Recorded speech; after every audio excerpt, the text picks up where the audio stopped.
Praise the lord. Sarah 100 సంవత్సరాలు పైబడిన తర్వాత దేవునిపై విశ్వాసం ఉంచి ఆయనపై ఆధారపడి సంతానము పొంది దేవునికి అసాధ్యం ఏమీ లేదని నిరూపించింది. హన్నా కూడా తనకు పిల్లలు లేరని ఎంతో వేదన చెందుతున్న సమయంలో షిలోహు మందిరానికి వెళ్ళి దేవుని దగ్గర తన ఆత్మను కుమ్మరించి కన్నీటి ప్రార్థన చేసినప్పుడు దేవుడు హన్నా ప్రార్థన ఆలకించి సమూయేలును బహుమానంగా ఇచ్చాడు. యొకోదేబు పసివాడుగా ఉన్న మోషేను ఒక పెట్టెలో ఉంచి నీళ్ళలోకి వదిలి దేవునికి అప్పగించింది.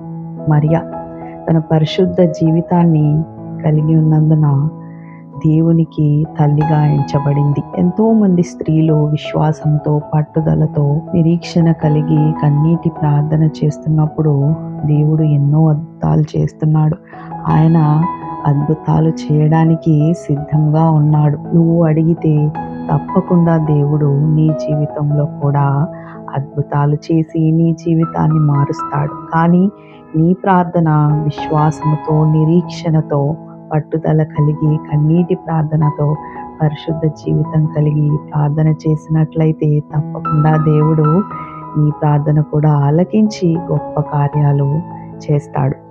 ఆమేన్.